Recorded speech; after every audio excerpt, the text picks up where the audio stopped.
ये भी तो सही है, ये भी रुक जा, ठीक है ना।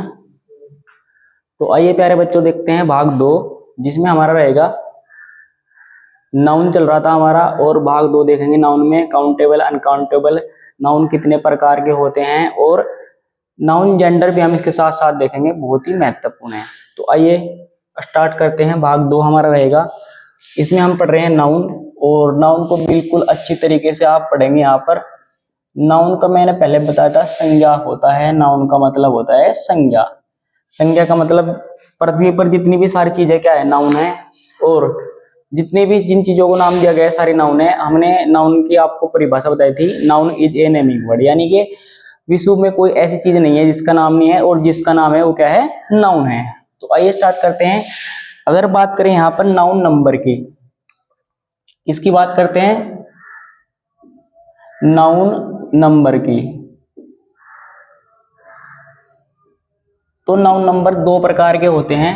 कितने प्रकार के होते हैं, 2 प्रकार के होते हैं। इसमें आपको याद रखना है, पहला होगा हमारा सिंगुलर नाउन,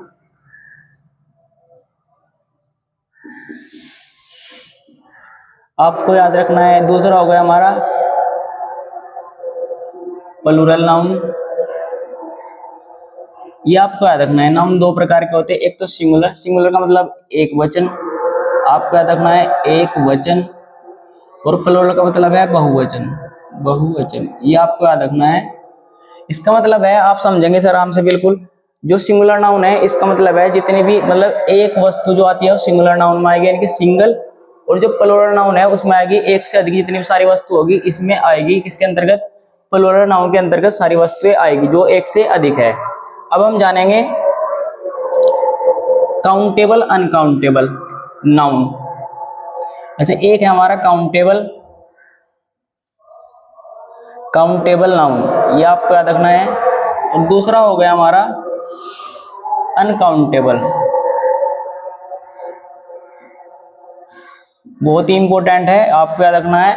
एक हो गया हमारा काउंटेबल, एक हो गया अनकाउंटेबल। काउंटेबल का मतलब वो है, काउंटेबल का मतलब है जिसकी गिनती की जा सकती है, जिस नाउन की, ऐसे लिखेंगे आप, जिसकी गिनती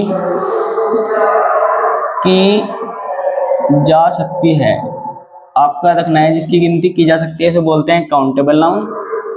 आपको कभी कभी सुना होगा या बोलते हैं काउंट कर लो, काउंट कर लो, इसका मतलब है काउंटेबल नाउन।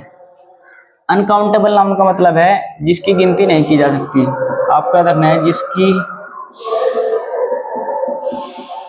गिनती नहीं की जाती, बहुत ही इंपॉर्टेंट है। काउंटेबल जिसकी गिनती की जाए, अनकाउंटेबल जिसकी गिनती नहीं की जाती, ये आपको याद रखना है। अब हम देखेंगे इसमें, हम देखेंगे जेंडर, क्या देखेंगे, जेंडर आपको याद रखना है। जेंडर का मतलब होता है लिंग, आपको याद रखना है जेंडर, जेंडर का मतलब होता है लिंग। अब हम जानेंगे कि जेंडर क्या होता है। जेंडर आपको याद रखना है, जेंडर 4 प्रकार के होते हैं। एक तो आपका हो जाएगा कॉमन जेंडर,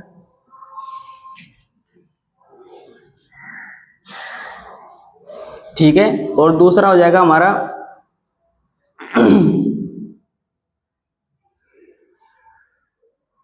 ये आप काट देंगे, ये इसमें ये नहीं आएगा, इसमें आएगा हमारा, पहला आएगा हमारा मैस्कुलिन जेंडर,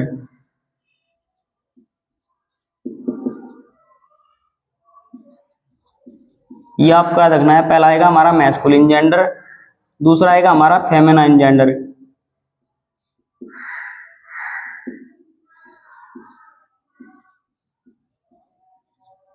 ये आपको याद रखना है, एक मैस्कुलिन फेमिनाइन जेंडर। तीसरा आएगा हमारा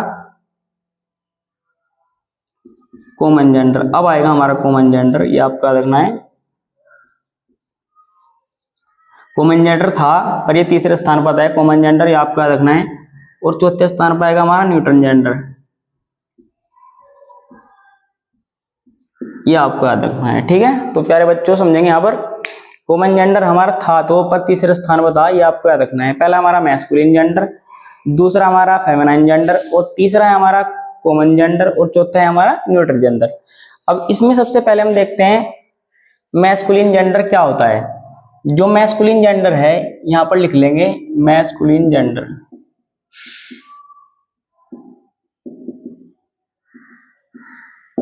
अच्छा, मैस्कुलिन जेंडर का मतलब है इस जेंडर के अंतर्गत आपको लिखना है, इस जेंडर के अंतर्गत जितने भी पुरुष है यानी कि जितने भी पुरुष है वो मैस्कुलिन जेंडर के अंतर्गत आएंगे, ये आपको याद रखना है। इसकी डेफिनेशन आप लिख सकते हैं, जिस जेंडर में पुरुष का बोध होता है उसे मैस्कुलिन जेंडर कहते हैं। अब हमारा दूसरा देखते हैं फेमिनाइन जेंडर। फेमिनाइन जेंडर का मतलब है जिस जेंडर में स्त्री का बोध होता है उसे क्या कहते हैं, फेमिनाइन जेंडर कहते हैं। अगर आप बात करें मैस्कुलिन जेंडर के उदाहरण की, जैसे बॉय, फादर, ठीक है, और ये वाली सारी चीजें हो जाएगी, ठीक है। जैसे अगर बात करें फेमिनाइन जेंडर की, गर्ल्स, दीदी, मदर, सिस्टर, ये सब किस में आ जाएगा, हमारे फेमिनाइन जेंडर। यानी कि फेमिनाइन का मतलब है जिस जेंडर में स्त्री का बोध होता है, ठीक है, ये आपका रखना है। और तीसरा हो गया हमारा कॉमन जेंडर। कॉमन जेंडर का मतलब मैंने आपको पहले बताया, जो कॉमन का मतलब सेम दो चीज। जैसे अगर बात करें कॉमन जेंडर, यहां पर देखेंगे ध्यान से, कॉमन जेंडर का मतलब है जैसे हमने टीचर ले लिया, टीचर का मतलब है टीचर स्त्री भी हो सकती है और पुरुष भी हो सकता है, ये आपका रखना है। यानी कॉमन में आ जाएगा टीचर स्त्री भी हो सकती है और पुरुष भी हो सकता है, ये आपको याद रखना है। जैसे हम बात लेंगे डॉक्टर,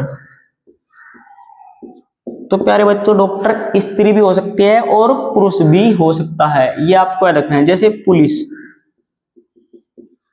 तो याद रखना है पुलिस महिला भी हो सकती है और पुरुष भी हो सकता है। ऐसे ऐसे आएंगे इसमें, जैसे कि मैंने आपको बता दिया, जैसे टीचर हो गया, टीचर महिला भी हो सकती है पुरुष भी हो सकता है, ठीक है। और जैसे डॉक्टर हो गया, डॉक्टर महिला भी हो सकती है पुरुष भी हो सकती है। जैसे पुलिस हो गया, पुलिस महिला भी हो सकती है पुरुष भी हो सकती है। जैसे इंजीनियर हो गया, तो इंजीनियर महिला भी हो सकती है और पुरुष भी हो सकती है।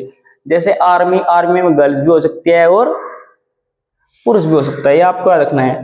अब हम देखते हैं न्यूट्रल जेंडर। न्यूट्रल जेंडर भी समझेंगे क्या होता है न्यूट्रल जेंडर। न्यूट्रल जेंडर को बोलते हैं निर्जीव, यानी कि निर्जीव का मतलब ऐसी वस्तुएं जिसमें सांस प्राण नहीं होता है, वो किसमें आएगी, न्यूट्रल जेंडर। ये आपको याद रखना है, न्यूट्रल जेंडर वो होता है जिसमें सांस प्राण नहीं होता है, ऐसी वस्तुएं आएगी इसके अंतर्गत। किसके, न्यूट्रल। जैसे मेज हो गई, कुर्सी हो गई, दीवार हो गई, ठीक है, ये सारी चीजें किसके अंतर्गत आएगी, न्यूट्रल जेंडर के अंतर्गत आती है। अब हमने देख रहे थे countable uncountable noun. Countable noun वो है जिसकी गिनती की जा सकती है, कुछ भी हो गया जिसकी गिनती की जा सकती है, और अनकाउंटेबल नाउन जिसकी गिनती नहीं की जा सकती। जैसे वाटर को हम गिन नहीं सकते, जैसे चीनी, चावल, ऐसी वस्तु अनकाउंटेबल नाउन में आती है। और जिसकी हम गिनती की जा सकती है वो कहते हैं काउंटेबल नाउन के अंतर्गत आती है। तो दोस्तों ये था हमारा भाग 2। अगर आपको वीडियो अच्छी लगी हो तो हमारे चैनल को सब्सक्राइब कीजिए, वीडियो को लाइक कीजिए, शेयर कीजिए। धन्यवाद।